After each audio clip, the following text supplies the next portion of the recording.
What is up, guys? In this video, we're going to be going over 5 tricep exercises that really blew up my triceps and added some inches to my arms over the years. So let's get on into it.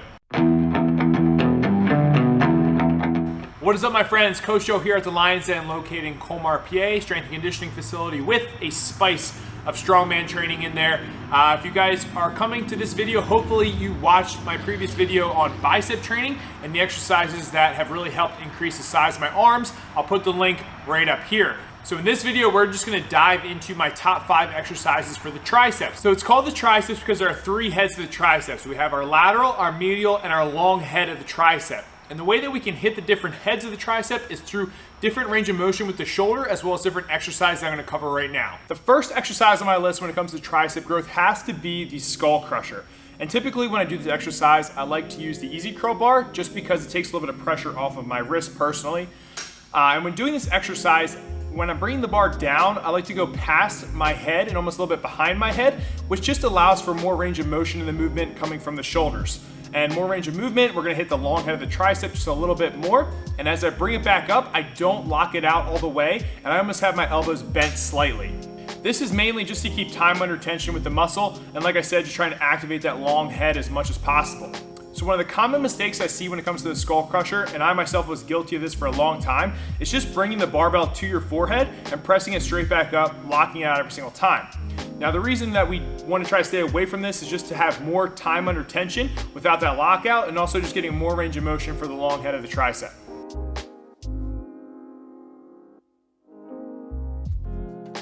So the next movement on my list has to be the JM press, which we all know is named after James Madison, one of the most jacked pioneers in the world. Kidding, completely kidding. It's not James Madison at all.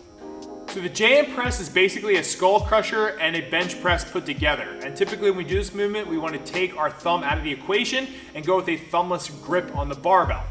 So the main difference between the JM press and the bench press has to do with bar path. Typically when we do the JM press, we're coming down right on our throat, okay? So almost if you're gonna cut your head off with the barbell, that's the bar path you want with the JM press, which is gonna put a lot more tension on the triceps.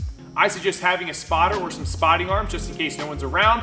You're not gonna be able to go as heavy, but you still want to err on the side of caution and keep yourself safe.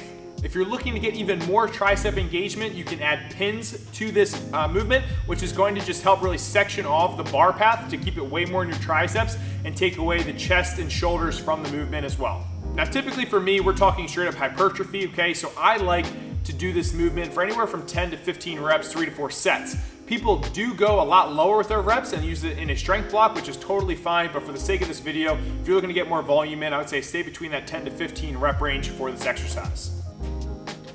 The third movement I have on my list for tricep growth has to be push downs with a rope. Now, I've talked about in my bicep video why I like the rope, and basically you can turn your wrist at different angles, which is gonna allow you to hit the tricep in different ways. Now, when we're doing these specifically, we wanna make sure that we almost hinge our butt back slightly, and when we're pulling the ropes, we want our shoulder to travel slightly past or parallel to our body, okay? We don't wanna cut that range of motion short, and especially when we're trying to hit that long head of the tricep, we wanna really try to push our shoulders back through the movement to get that long head activated as much as possible.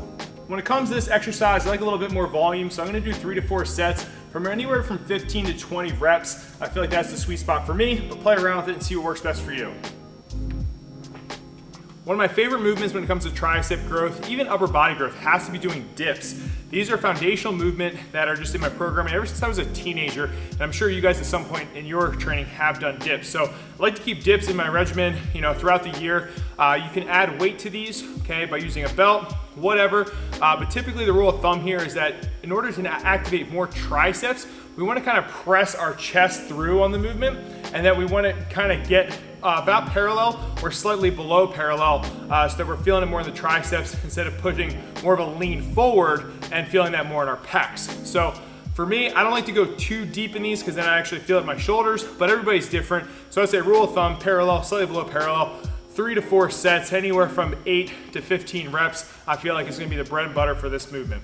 All right, last movement, and this is gonna be for just a burnout at the end of the session. We really like doing banded kickbacks here. Now for this exercise, what you're trying to do is just literally just obliterate the rest of the tricep and finish up your session. So we like cranking these out for about 3 to 4 sets, 20 to 30 reps, just all out, kicking them back as hard as you can. No rules, take no prisoners, put the blood in the tricep, finish it out. Shouldn't be able to do anything when you're done with this exercise, and it should just be a wrap for the whole session. If you don't have a band, you can easily substitute this with a cable machine. Just do one arm, switch to the other arm, and then bang out your sets and reps, and voila, your triceps are fried. So you guys have it. Wrapping up this video, giving you guys some exercises that have worked really well for me and my clients, but interested to know what you guys have to say. So drop below in the comment section tricep exercises that really have helped increase the size of your triceps. Hopefully you guys checked out the bicep video that I put out before this one, but I think between those two videos you have some great information to help grow your arms to that next level. So if you guys enjoyed the video, make sure you give it a thumbs up, make sure you subscribe to the channel, and until then guys, stay on lean, mean, strength machine. I'll catch up with you guys next time. Peace.